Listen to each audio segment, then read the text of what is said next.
Todos los oyentes de Radio María. Un día más, con la gracia del Señor, proseguimos el comentario del Catecismo de nuestra Madre, la Iglesia. Vamos a adentrarnos en la segunda de las peticiones, petición deseo, decíamos que eran las tres primeras, ¿no?, del Padre Nuestro. Las llamábamos peticiones deseo a esas tres primeras. Santificado sea tu nombre, que es la que concluimos explicando la vez pasada. Venga a nosotros tu reino y hágase tu voluntad en la tierra como en el cielo. Decíamos que estas tres primeras peticiones, además de ser como peticiones deseo, deseo del hombre, suspiro, están centradas explícitamente en Dios como objeto de su petición o de su deseo. Son como si fuesen peticiones teologales, porque tienen a Dios como objeto mismo de la petición. A diferencia de las siguientes que ya piden dones concretos, danos el pan de cada día, o perdona nuestros pecados, o líbranos del mal. Pero estas tres primeras hacen de Dios mismo, de su persona, el objeto de nuestro suspiro, podríamos decir, de nuestro deseo, de nuestra petición. Y decíamos que la primera, la segunda y la tercera bien las podíamos aplicar a la fe, a la esperanza y a la caridad. El santificado sea tu nombre, la aplicábamos más a esa virtud teologal de la fe. El venga a nosotros tu reino es a la esperanza. Tenemos la plena esperanza de que Dios llegue a nuestra vida, de que Dios colme el deseo de felicidad para el cual hemos nacido, para el cual hemos sido creados. Y finalmente la tercera petición, suspiro o deseo, hágase tu voluntad, es la de la caridad. Bien. Vamos a centrarnos, pues, es a partir del punto 2816, en esta petición del venga a nosotros tu reino, que la hacemos tantas veces. Cantamos también algunos cantos, tu reino es vida, tu reino es verdad. Tenemos muchos cantos populares en nuestra liturgia en las que pedimos la llegada del reino de Dios, y es bueno que nos familiaricemos con este concepto de qué es lo que estamos pidiendo. Dice el punto 2816. En el Nuevo Testamento, la palabra basileia se puede traducir por realeza, nombre abstracto, reino, nombre concreto, o reinado, de reinar, nombre de acción. El reino de Dios está ante nosotros. Se aproxima en el Verbo encarnado, se anuncia a través de todo el Evangelio, llega en la muerte y la resurrección de Cristo. El reino de Dios adviene en la última cena y por la Eucaristía está entre nosotros. El reino de Dios llegará en la gloria cuando Jesucristo lo devuelva a su Padre. Y luego viene una cita de San Cipriano. Bien, vamos, como solemos tener costumbre, a desglosar este primer punto, 2816. Primero, nos quiere introducir en una pequeña exégesis del término griego. Sabéis que los evangelios están escritos en griego, el original que conservamos, y entonces el término reino es basileia. Esa es la palabra. Entonces lo que viene a decir es que se puede traducir con tres connotaciones un poco distintas. No contrapuestas, pero sí distintas y complementarias. Entonces, el término basileia, reino, se puede traducir en un sentido abstracto, que es la realeza, en un sentido como nombre concreto, que es el reino, o también en un sentido más de verbo, de acción, que es el reinado. O sea, realeza, más en sentido abstracto, reino, en sentido concreto, o nombre de acción, reinado, de reinar. Bueno, son tres matices. Tres matices que... ¿Por qué se mete en una cuestión así tan exegética aquí el catecismo? Bueno, ya veis que el catecismo no suele entrar de ordinario en tantos tecnicismos, no acostumbra. Pero bueno, aquí lo hace porque este matiz nos ayuda a entender qué es lo que estamos pidiendo con esta petición de venga a nosotros tu reino y los matices distintos que tiene tal petición. Pongo un ejemplo de estos tres matices del nombre abstracto, del nombre concreto o del nombre de acción. Por ejemplo, es como si dijésemos, mm, hay tres matices. Uno es el bien, en abstracto, la bondad en abstracto. Otro matiz es el nombre propio, el bueno, el santo, que ya es algo más personal. Y otra cosa es la acción de hacer el bien. Estas tres cosas incluye el reino de Dios. Vamos a ver que esta es un poco la tesis que hoy quiero explicar. Estas tres facetas, la abstracta, la concreta y la acción, las incluye el reino de Dios. Porque el reino de Dios es, por una parte, el nombre propio. Y el nombre propio es Cristo, es el reino de Dios. Él en persona. Él. El Dios, el bueno, la bondad se concreta en un nombre propio, que es Jesucristo. Entonces, el reino de Dios, en cierto sentido, en un sentido muy digamos, adecuado, como después vamos a intentar aquí explicar, se identifica con el mismo Jesucristo. Pero al mismo tiempo, no solo es el nombre concreto, también es el nombre abstracto. Es decir, el bien, la bondad, también es el reino de Dios. No solo es Jesucristo. Del hecho de que sea Jesucristo se deriva que todo lo que hay de bien, todo lo que hay de bondad, también es reino de Dios, porque en el fondo viene de Jesucristo. Todo lo que en el mundo hay de bien, de bondad, en el fondo nace de Cristo. Él es el bien, en persona. Luego también, en cuanto a nombre abstracto, el bien, o sea, la realeza, también es reino de Dios. Y luego el hacer el bien, o sea, el mandato de que obremos el bien, de que seamos santos, de que nos santifiquemos, etcétera, eso también es el reino de Dios. Es su mandato de ser santos, de transformarnos, de convertirnos. O sea, esas tres facetas. Él en persona, en cuanto a nombre propio, es el reino. En abstracto, todo lo que hay de bien y de bondad en el mundo es el reino de Dios, porque se sostiene en ese Jesucristo. Y en tercer lugar, la llamada de Dios a transformar el mundo, a hacer un mundo conforme al corazón de Cristo, en el que Cristo reine, o sea, la lucha para que Cristo reine en el mundo y para que el mundo se transforme conforme al corazón de Cristo y conforme al sentir de su bondad. Bueno, estas tres facetas, como veis. Por eso dice el catecismo que, vamos a ver, que tiene esta palabra basileia, basileia, que es como dice el Evangelio en griego, tiene tres matices. El nombre abstracto, que es realeza, el nombre concreto, que es reino, y el nombre de acción, o el verbo, que es el reinado, de reinar. Bien, vamos a intentar esto, verlo como lo explicamos. Se nos remite aquí al punto 541, donde allí se hablaba de que el reino de Dios está cerca. Dice, después que Juan fue preso, marchó Jesús a Galilea y proclamaba la buena nueva de Dios. El tiempo se ha cumplido y el reino de Dios está cerca. Convertíos y creed en la buena nueva. Esto decía Juan el Bautista, el reino de Dios está cerca. Y lo decía porque estaba cerca Jesucristo y estaba cerca esa hora para la que el Padre le había llamado a Jesucristo.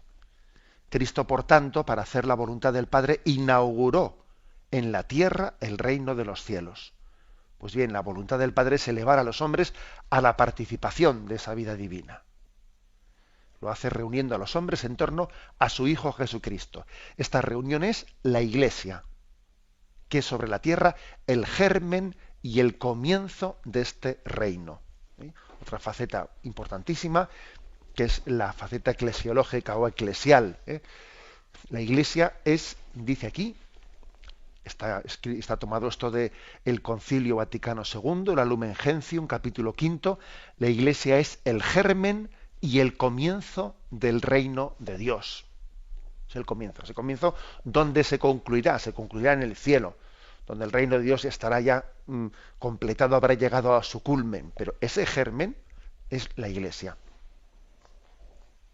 Bueno, hemos hecho, pues, por lo tanto, una primera aproximación, que es bien, bien importante para que tengamos el contexto de la significación, de la significación de qué es lo que supone el reino de Dios. Avanzamos un poquito más y dice, el reino de Dios está ante nosotros, se aproxima en el Verbo encarnado, se anuncia a través de todo el Evangelio. Llega en la muerte y la resurrección de Cristo. El reino de Dios adviene en la última cena y por la Eucaristía está en nosotros. El reino de Dios llegará en la gloria cuando Jesucristo lo devuelva a su Padre. Bueno, aquí, como veis, ha hecho una especie de pequeño repaso de la historia de la salvación en Cristo para hacernos entender cómo en la manifestación de Jesucristo hay un increscendo, para que conozcamos cómo el reino de Dios se manifiesta plenamente en Jesucristo. Está ante nosotros. Nosotros tenemos la suerte, tenemos el don, tenemos la gracia de haber sido, lo que dice Jesús, cuántas generaciones desearon ver lo que vosotros estáis viendo y no lo vieron. Es decir, cuántas generaciones murieron esperando la llegada del Salvador del mundo y murieron en la esperanza. Y nosotros hemos llegado después de ese anciano Simeón al cual Dios le dio la gracia de ser testigo de la llegada del Mesías. Bueno, pues no, está ante nosotros, es Jesucristo. Está ante nosotros. Se aproxima en el Verbo encarnado. Es decir, en la encarnación, Dios vino a nosotros. Esa es la clave. Sin la encarnación, nosotros no podríamos decir que el reino de Dios está aquí. Sin la encarnación sería imposible decir tal cosa. Dios vino a nosotros. Si el reino de Dios está aquí es porque Él vino. De lo contrario, esa distancia infinita que existe entre el hombre y Dios haría imposible esa realización concreta. De lo contrario, si Dios no se hubiese hecho hombre, si no se hubiese producido la encarnación, el reino de Dios sería únicamente una cosa del más allá. Entonces el reino de Dios sería meramente, pues, una cuestión remitida al mundo futuro. Al mundo futuro. Bien, pero no ese es el caso. Como la encarnación tuvo lugar, y por cierto, la encarnación continúa, porque Cristo sigue siendo hombre y está unido a la naturaleza humana para toda la eternidad en el cielo. Esto me lo habéis oído muchas veces, es decir, no es que Cristo se hiciese hombre por 30 años y luego dejase de serlo, no, Él sigue siendo hombre por toda la eternidad. Entonces, digamos que el reino de Dios no solo es cosa de el más allá, sino también de el aquí y ahora. Porque Dios está unido a la naturaleza humana, porque Dios es hombre. Y toda la carne humana está plenamente abierta a la esperanza de la resurrección y de la vida eterna, porque la encarnación es real. Ahora, ¿qué ocurre? Que la encarnación era el primer paso. Era el primer paso en el que el reino de Dios estaba oculto. Porque cuando los niños de Nazaret le veían a Jesús, no eran conscientes de que dentro, o sea, que en ese Jesús habitaba la plenitud de la divinidad. No se daban cuenta. O sea, la encarnación había llevado que el reino de Dios estaba aquí, pero muchos no se habían enterado. O sea, estaba como escondido en ese niño, en ese adolescente, en ese joven, en ese Jesús de Nazaret. Ahí estaba el reino de Dios, pero estaba como una semilla escondido. Por eso el segundo paso que dice es, se aproxima en el Verbo encarnado. Segundo, se anuncia a través de todo el Evangelio. El Evangelio es como una explicitación de ese reino de Dios que está en Cristo. Una explicitación de su doctrina, de sus valores, de su alma, de su corazón. ¿Os acordáis de ese pasaje evangélico que dice, el reino de Dios es como un grano de mostaza, que es pequeño, el más pequeño, que al principio casi es imperceptible, pero luego va creciendo y se hace se hace un gran árbol?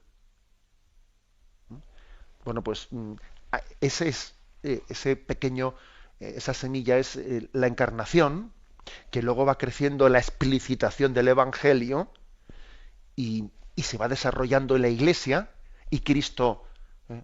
Y Cristo en su Iglesia va creciendo este gran árbol bajo cuyas ramas vienen a cobijarse todos los pájaros y nosotros estamos cobijados bajo esas ramas.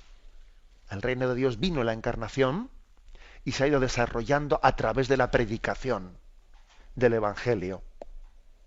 Se ha ido explicitando, se ha ido desarrollando por la fuerza de la gracia, por esa savia, ¿no?, que hace crecer ese árbol. Bueno, seguimos un poco más y dice, se aproxima en el Verbo encarnado. Segundo, se anuncia a través de todo el Evangelio. Llega en la muerte y resurrección de Cristo. Ahí ya llega, dice, se aproxima en el Verbo encarnado, viene a nosotros, se explicita y se desarrolla en la predicación del Evangelio. Llega ya en la muerte y resurrección. En la muerte y la resurrección da fruto, fructifica. Fructifica. Si me permitís la comparación con un árbol primero fue una semilla, esa es la encarnación. De la semilla fue creciendo, salió la planta, empieza ya a crecer, sale el tronco, las ramas, y ese tronco y esas ramas, pues es la predicación del Evangelio, es decir, es ya la Iglesia, los apóstoles que predican la predicación de Jesús. Y finalmente ese árbol da un fruto, y ese fruto es la muerte y resurrección de Cristo, que nosotros recibimos por los sacramentos, ¿no? De manera que cuando nosotros comemos de ese árbol, imaginémonos que alguien se acerca a un árbol y come un fruto. Ese fruto que come de ese árbol ha nacido de esa encarnación, se ha desarrollado a través de esa predicación del Evangelio, a través de todos los tiempos, y la muerte y resurrección de Cristo tiene todo su fruto, tiene toda su energía en ese sacramento de la Eucaristía, del bautismo, que recibimos de ese árbol. Así se desarrolla el reino de Dios. Por eso dice, la muerte y resurrección fructifica en toda su potencialidad el reino de Dios. Y el siguiente punto dice es, adviene en la última cena y por la Eucaristía entre nosotros. Ya lo hemos dicho, es decir, en los sacramentos, de una forma muy especial, en la Eucaristía recibimos ese fruto del reino de Dios. Y por último dice, llegará en la gloria cuando Cristo lo devuelva a su Padre. Finalmente se completará, el reino de Dios siempre estará algo incompleto, le faltará una plenitud en la gloria del cielo. Ese es el desarrollo, ¿no?, que se nos explica dentro de este punto 2816. Tenemos un momento de reflexión y continuaremos enseguida. Para la hora de explicar qué es el reino de Dios es Cristo mismo. O sea, debe de llegar a significar una cristología más o menos explícita. En el libro que escribió en el año 2007 el Papa sobre Jesucristo, Jesús de Nazaret, él trata en alguno de sus primeros capítulos el significado de qué es el reino de Dios. Y voy a leer algunos párrafos, porque es muy interesante lo que el Papa dice en ese libro para iluminar lo que aquí estamos queriendo explicar, ¿no? Dice él, todo depende de cómo entendamos la palabra reino de Dios. ¿Es tan solo un mensajero que debe batirse por una causa que en último término nada tiene que ver con él, con Jesucristo, o es el mismo mensajero, él, Jesús, él es el mensaje? Es decir, ¿el reino de Dios son los valores que Jesús predicó, o es el mismo mensajero, el mismo Jesús? Esto es lo que plantea el Papa en su libro. Entonces, ¿cuál es la respuesta? La respuesta es que primeramente el reino de Dios es el mensajero y segundo es el mensaje. La misma persona, Porque existe el riesgo de, de que el reino de Dios se entienda como algo difuso, algo etéreo, ¿eh? Unos valores en la vida. El reino de Dios es no se trata de unos valores etéreos, sino unos valores que coinciden con la persona de Jesucristo. Dice el Papa, antes de profundizar en esto, puede ser útil considerar brevemente cómo se ha interpretado la palabra reino en la historia de la Iglesia. En la interpretación que los santos padres hacen de esta palabra clave, podemos observar tres dimensiones. Es decir, el Papa dice, fijaros, esta palabra sobre el reino de Dios en la historia de la Iglesia ha sido interpretada de tres maneras que son complementarias. En primer lugar, está la dimensión cristológica. Orígenes ha descrito a Jesús como la autobasileia, o sea, el autorreino, o sea, él mismo es el reino. Es decir, como el reino en persona. Jesús mismo lo es. El reino no es una cosa, es una persona. El reino no es una cosa, no es un espacio de dominio, sino que es Él. La expresión reino de Dios sería como una cristología encubierta. Como el modo en el que se habla del reino de Dios, Él conduce a los hombres, dice el Papa en su libro, al hecho grandioso de que en Él Dios mismo está presente en medio de los hombres. Él es Dios entre nosotros. Es la presencia del Dios vivo. Bueno, este es el primer sentido que dice el Papa, que en la historia de la Iglesia, los padres de la Iglesia, especialmente Orígenes, lo ha explicado de esta manera. La segunda línea interpretativa del significado reino de Dios, que podríamos definir como, dice el Papa, como más idealista o mística, considera el reino de Dios, se encuentra esencialmente en el interior del hombre. Ahí, veis cómo hay pasajes en el Evangelio que dicen, el reino de Dios está dentro de ti. Esta corriente fue iniciada también por Orígenes. En su tratado sobre la oración dice, quien pide en la oración la llegada del reino de Dios, ora sin duda por el reino de Dios, que lleva en sí mismo, Él lo lleva dentro de sí, y ora para que ese reino dé fruto y llegue a su plenitud. Puesto que en las personas santas reina Dios, es decir, está el reinado de Dios dentro de ellas. Así, si queremos que Dios reine en nosotros, que su reino esté en nosotros, de modo alguno debe de reinar el pecado en nuestro cuerpo mortal. Entonces Dios se paseará entre nosotros como en un paraíso espiritual. Será su reino. Dios reinará en nosotros. Será como un jardín en el que Dios está. Y junto con Cristo, reinaremos en él. La idea de fondo es clara. El reino de Dios no se encuentra en ningún mapa, dice el Papa. No es un reino como los de este mundo. Su reino está en el interior del hombre. Allí crece y desde allí actúa. Esta es la segunda línea de explicación del reino de Dios. La primera es el mismo Jesucristo. La segunda está dentro de nosotros, es como esa especie de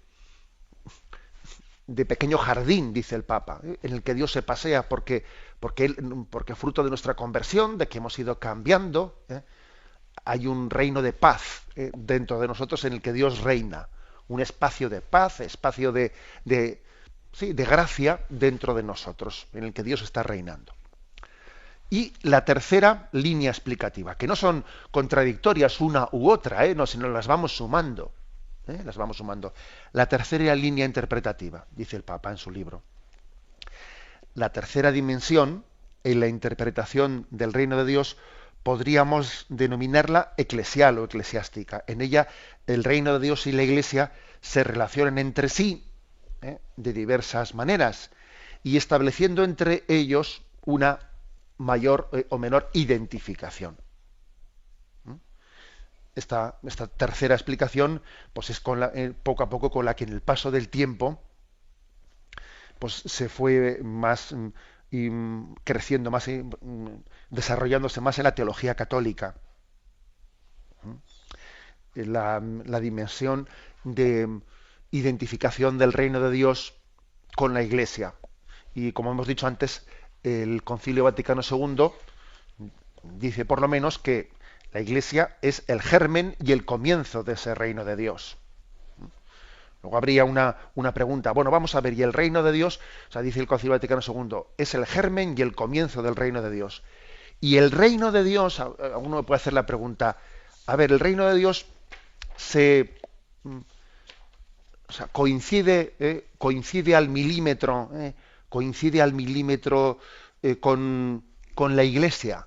Es decir, los lindes de la Iglesia, las fronteras de la Iglesia, hay una frontera física, podríamos decir, ¿no? Fuera de la cual no cabe el reino de Dios y el reino de Dios está únicamente dentro de las fronteras de la Iglesia. Pues no, la Iglesia no entiende eso. Así, acordaros, por ejemplo, de ese pasaje del Evangelio que dice, le vienen a preguntar a Jesús, y los apóstoles, los discípulos, se dicen, hemos visto a unos que expulsaban a los demonios y no eran de los nuestros, y se lo hemos intentado impedir porque no eran de los nuestros. Y le dice Jesús, bueno, pero por qué se lo habéis querido impedir? El que no está contra nosotros está a favor nuestro, dejadles que expulsen los demonios. Es decir, existe también, dentro de esa predicación del Evangelio de Jesús, un reconocimiento de que el bien, la gracia puede actuar también más allá de la frontera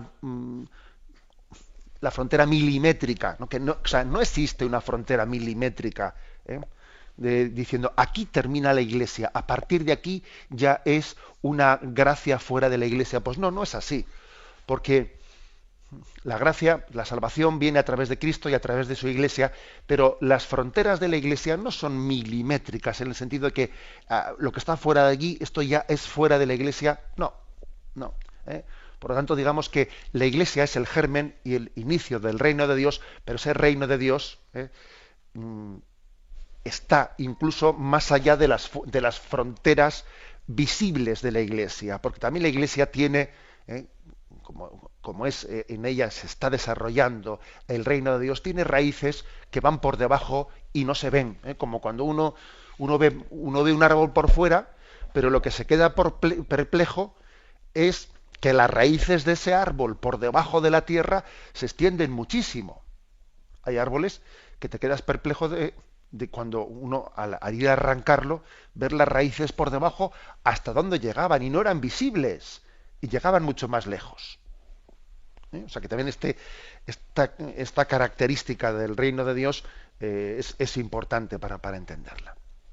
Bien, pues esta es la explicación, ¿no?, que nos hace el Papa en su libro, muy interesante. Estas tres, digamos, en la historia de la Iglesia y de la patrología, estas tres dimensiones, tres interpretaciones de la palabra reino, coincidiendo con la persona de Jesucristo, primera. Segunda, ese ámbito de interioridad dentro de nosotros, donde reina la gracia, donde reina la paz, el reino de Dios está dentro de ti. Y en tercer lugar, es el reino de Dios identificándolo con la Iglesia. Podríamos también añadir que en el documento del episcopado español, que no, si no mal recuerdo, creo que es del año 2005, Teología y Secularización en España, se llama la atención sobre el riesgo de que en los últimos años de secularización y en los últimos años en los que una teología secularizada se ha se ha divorciado mucho de la Iglesia, no ha pretendido hacer una presentación del reino de Dios pues como distinta, ¿no?, como si el reino de Dios tiene poco que ver con la Iglesia. Sobre ese aspecto se ha llamado la atención, y en el punto 38 se dice: el Señor Jesús comenzó su Iglesia predicando la buena nueva, es decir, la llegada del reino prometido hacía siglos en las Escrituras, y el estrecho vínculo entre el reino de Dios y la Iglesia se ilumina a partir de la unidad existente entre las palabras, obras de Cristo y su misterio pascual. La acogida del reino se identifica por los evangelios desde el principio con la acogida y el seguimiento de Jesucristo. La participación en el reino tras la Pascua tiene como forma definitiva la comunión plena con Jesús resucitado por el don del Espíritu. Y todo hombre está llamado a participar por caminos que solo Dios conoce en la Pascua del Señor. Y no es legítimo, dice, no es legítimo separar el reino de Dios de la figura de Jesucristo, muerto y resucitado y por tanto del Padre. Tampoco lo es disolver el significado de la Iglesia como verdadero sacramento de la comunión de Cristo. ¿Mm? Y aunque la realización del designio divino de salvación pueda darse fuera de los límites visibles de la Iglesia, que es lo que he explicado yo antes, no es correcto separar la noción de reino de Dios de la realidad de la Iglesia. Como veis, pues, creo que hemos matizado un poco cómo entender el concepto reino de Dios. Tenemos un momento de reflexión y continuamos en esta edición del Catecismo, explicando este apartado, venga a nosotros tu reino, y vamos a concluir la explicación de hoy con el punto 2817. Dice, esta petición es el Maránata, o sea, venga a nosotros tu reino. Maránata, ven Señor Jesús, que sabéis que esta expresión es prácticamente la conclusión de la Sagrada Escritura en el libro del Apocalipsis. El Espíritu y la esposa dicen, ven Señor Jesús, Maránata, ven Señor. Es el grito del Espíritu y de la esposa. Y aquí viene una cita de Tertuliano. Incluso aunque esta oración no nos hubiera mandado pedir el advenimiento del reino, habríamos tenido que expresar esta petición, dirigiéndonos con premura a la meta de nuestras esperanzas. Las almas de los mártires bajo el altar invocan al Señor con grandes gritos. ¿Hasta cuándo, dueño santo y veraz, vas a estar sin hacer justicia por nuestra sangre a los habitantes de la tierra? Apocalipsis 6:10. En efecto, los mártires deben alcanzar la justicia al fin de los tiempos. Señor, apresura pues la venida de tu reino. Es decir, que la llegada del reino de Dios está también condicionada a nuestro deseo de que llegue y de acogerla. ¿Os acordáis cómo Jesús dice en algún pasaje que se haga según tu deseo? Cuando se le viene a pedir un don, una gracia, en alguna ocasión Jesús responde tal cosa. Le pide la sanación, que se haga según tu deseo. Los dones de Dios no vienen sin que el hombre no los acoja. El acogimiento de los dones es esencial, es importantísimo. Dios toca nuestra puerta y cuenta siempre con la libertad del hombre para acoger sus dones. Y esto también supone por eso el Señor quiere que pidamos, venga a nosotros tu reino. No para convencerle a Él, que Él ya está muy convencido, sino para que nosotros nos abramos a acogerlo. Es como hacer hambre. Hacer hambre es como nuestras madres, igual estamos en verano o lo que sea, dice, ala, venga, iros al monte a ver si hacéis un poco de hambre y luego os prepara la comida. O sea, algo así. Es un martirio, tiene que ser un verdadero martirio para el Señor el que nosotros no tengamos hambre para acoger sus dones. Por eso se suscita la oración de petición, venga a nosotros tu reino.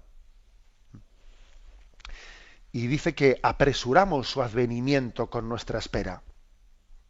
Lo estamos apresurando. Esto es un misterio, pero es verdad que los santos, con su vida, con su invocación, están apresurando la llegada del reino de Dios. Que venga, que haga justicia, que su presencia haga que salga a la luz todo lo que permanece escondido. Quien ama a Dios pide su presencia, pide su llegada, tiene amor a su venida. Esa expresión también es una expresión bíblica, amor a su venida. Que venga Dios y que con su llegada consume, lleve a consumir todo lo bueno que hemos intentado hacer en esta vida. Y que al mismo tiempo, ¿no?, con su presencia sea plenamente vencido el mal, sea plenamente reducido. Nosotros a veces nos vemos con la incapacidad de reducir plenamente al mal, de vencerle, y al final será Dios el que con su llegada escatológica última y definitiva llegará a establecer el reino, un reino de bien definitivo, no pleno, porque nosotros siempre lo vemos mezclado, siempre vemos que es el reino del bien que va creciendo, pero que obviamente convive con esa cizaña que también está plantada, etcétera, y nos hace sufrir, ¿no? Nos hace sufrir esa no plena conclusión de ese reino de Dios. Bueno, pues el que ama a Dios reza con esperanza: Maránata, ven Señor Jesús. El grito del Espíritu y de la esposa. La esposa se refiere a la Iglesia. La Iglesia pide a Dios que venga. Nosotros tenemos que educarnos en quitar miedos interiores a hacer esta petición, porque igual, no sé, uno cuando hace esta petición dice: anda, si pido que venga Dios, Maránata, ven Señor Jesús, estoy pidiendo mi muerte, estoy pidiendo, bueno, tenemos esa especie de miedos, y uno dice: déjate de hacer esos cálculos, yo voy a pedir que venga Dios, y Él sabrá de qué manera tiene que venir, y Él sabrá cuándo vendrá en la última hora de mi vida definitivamente, eso yo sencillamente lo dejo en sus manos, pero yo le pido que venga, y Él sabrá de qué forma y de qué manera, y cuándo será su llegada definitiva, pero le pido que venga, porque hay distintas formas de venir Dios a nuestra vida y de que su reino se vaya consumando. El caso es esperarlo, el caso es desearlo para poder esperarlo, ¿no? Y el caso es acogerlo. Desear, esperar y acoger. Y aquí no, yo diría tres verbos fundamentales. ¿Qué deseas en tu vida? ¿Qué esperas? ¿Qué es lo que acoges en tu vida? Yo os invitaría a que hagamos como conclusión, ¿no?, de esta primera explicación que hemos hecho del venga a nosotros tu reino, a que hagamos un examen de cuáles son mis deseos. Mis deseos. ¿Qué sueño de los deseos, dicho en un sentido, si queréis, más teologales? ¿Cuál es mi esperanza? ¿Y qué es lo que yo me abro a coger en mi vida? Mis deseos más humanos, mis esperanzas más espirituales y la acogida práctica de mi vida. ¿Qué me dispongo a acoger? Bueno, vamos a pedir este don, que la explicación de esta segunda petición del Padre Nuestro purifique nuestros deseos, aliente nuestra esperanza y nos haga prácticos y disponibles para acoger el don de Dios, el don de su reino que quiere crecer en nuestra vida. Lo dejamos aquí y vamos a dar paso a la intervención de los oyentes. Podéis llamar para formular vuestras preguntas al teléfono 917-107-700. 917-107-700. Catecismo de la Iglesia Católica, con Monseñor José Ignacio Munilla. Sí, buenos días. ¿Con quién hablamos? Mire,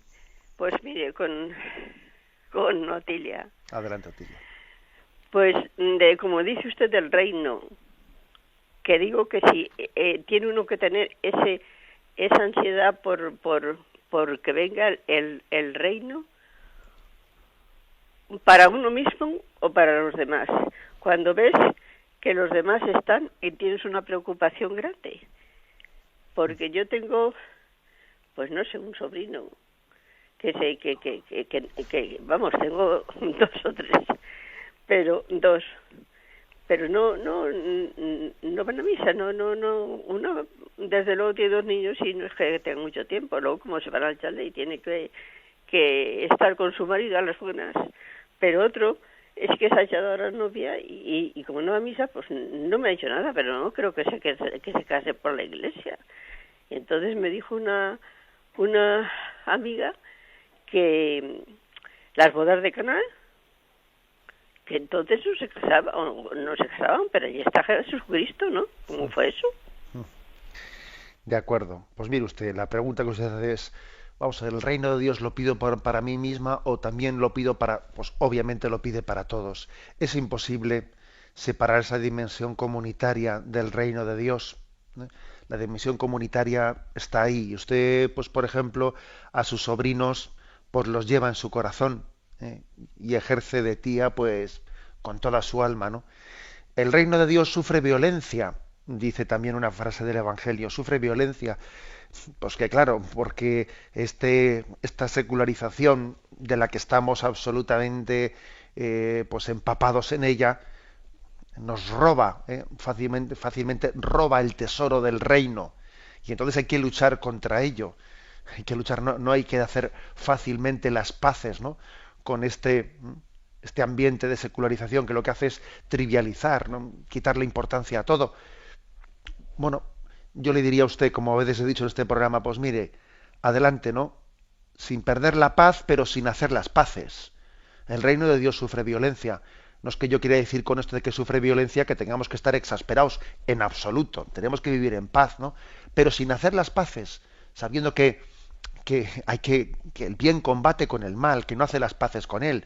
Y usted con sus sobrinos, pues hombre, usted no puede decidir en vez de ellos. Ellos tendrán que decidir en su vida qué es lo que hacen. Pero usted tampoco no se va a estar callada, ni se va a estar con los brazos cruzados. Seguro que está rezando por ellos para que el reino de Dios también venga a su vida, para que descubran que Cristo tiene que ser el centro del matrimonio y tiene que ser también el centro de la educación de los hijos.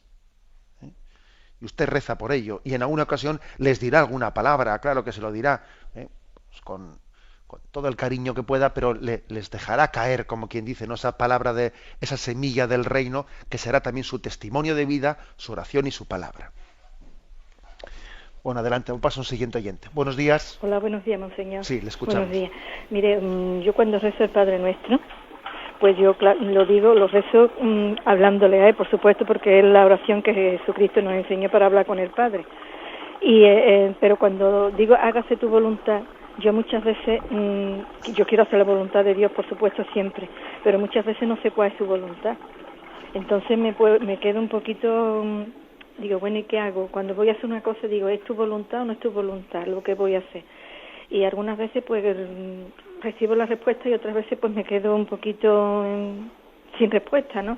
Y me gustaría que usted me explicara un poco. Y lo mismo que le ha dicho esa señora que ha hablado antes, pues yo tengo el problema con mi hijo, que él dice que no cree en Dios, que Dios no existe, que Dios no cree. Y yo, ya lo que usted ha dicho, que pidamos por él, yo le pido todos los días por él, porque hablé con un sacerdote y me dijo que no le hablara yo a mi hijo de Dios, sino que le hablara a Dios de mi hija. Entonces, pues, yo quiero que con mi vida, con las cosas que yo hago, él vea que Dios está en mí. Y entonces yo tampoco me meto mucho en... Cuando hay ocasiones, pues se lo digo, pues a Dios y a mi hija también, ¿no? Pero no quiero hablarle mucho, porque ya le digo a usted que me dijo que le hablara a Dios de mi hijo, no a mi hijo de Dios. Yo quiero que él vea que Dios existe, pero en mis acciones. De acuerdo. Sí, yo creo que quizás también ese consejo que le dio el sacerdote, usted se lo dio también conociendo más en concreto su caso. Y cada uno tiene que discernir, porque a veces puede haber formas en las que al hacer el apostolado, pues uno igual tiene que dejarle a un hijo o a un sobrino que pase un poco la gripe sin estar de continuo encima suyo, porque es posible que si se le agobia, entre comillas, ¿no?, pues se pueda producir un efecto de rebote. O sea que la dosificación de la palabra tiene que ir también un poco cogiendo el pulso de cómo está la situación de una persona, ¿no? Hay que dar un testimonio, como dice el oyente, siempre en cuanto al testimonio de nuestra vida, de que Dios vive en nosotros, ¿no?, y nos hace alegres y nos hace entregados y generosos y serviciales, ¿no? Y luego, a la hora de predicarles, ya explícitamente con la palabra, pues uno tiene que dosificarlo viendo también el momento de esa persona. Ahora, tampoco hay que renunciar, no hay que renunciar a la palabra. Yo creo que eso cada uno tiene que, porque también forma parte de lo que Cristo nos enseñó. O sea, Jesucristo utilizó la palabra, no únicamente su estilo de vida, sino que fue acompañada con una palabra anunciadora de esperanza. Bueno, la oyente hacía una pregunta, que cuando ella decía, hágase tu voluntad, pedía así el Padre Nuestro, no siempre conocía cuál es la voluntad de Dios. Bueno, precisamente también por eso lo pide. Nosotros pedimos, hágase tu voluntad sin conocerla plenamente. Señor, yo no voy a esperar a saber cuál es tu voluntad, y si me gusta la pido, y si no me gusta no la pido. No. Yo la pido sin saberla incluso. Y esto es muy importante. Esto es muy importante. Yo sin saberla la pido. Hay dos formas, principales de llegar a la voluntad de Dios. Una es de cumplir la voluntad de Dios. Una es por la elección. Uno tiene que elegir entre una acción u otra. ¿Qué será la voluntad de Dios? ¿Que haga esto o que haga lo otro?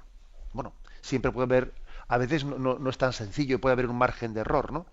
Pero hay otra forma de llegar a la voluntad de Dios que suele ser cuando no se me da a mí la posibilidad de elección, sino cuando es por la aceptación de una situación que no tengo otra sino que aceptarla, y entonces la acepto.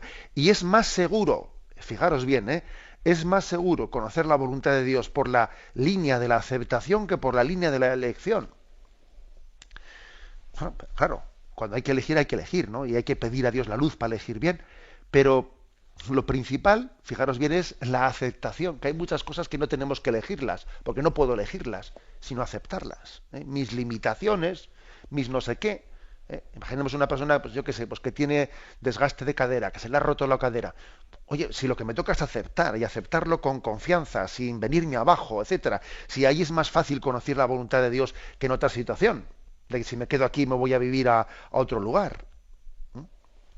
Luego en ese hágase tu voluntad, nosotros pedimos hágase tu voluntad incluso sin conocer cuál es esa voluntad, pero yo me fío de ella, me fío de Dios más que de mí mismo. Damos paso a una siguiente llamada. Buenos días. Buenos días, monseñor. Sí, adelante. Buenos días. Mire, quiero que me dé un consejo porque estoy un poco liada. Estoy saliendo con una compañera ya hace muchos años que yo no sé si cree o no cree, pero es una persona que si alguien quiere que se sepa en el pueblo algo, no hay que decírselo nada más que a ella. Pero luego no lo cuenta como es.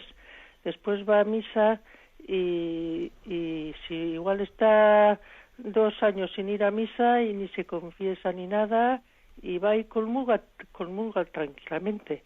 Entonces yo se lo consulté por su forma de ser, porque es muy polémica y eso, lo consulté con el párroco de la iglesia.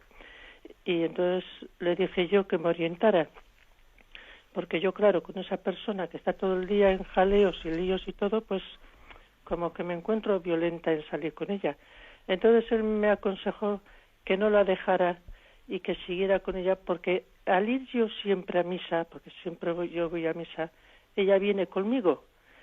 Pero entonces ahora le he dicho yo a ella, a pesar de lo que me dijo el párroco, yo le he dicho a ella pues que, mira, en vez de ir a misa de 7:30 de la tarde, como vamos los sábados, ¿qué te parece que vamos los domingos a misa de 9 de la mañana? Porque a mí siempre me ha gustado madrugar para ir a misa.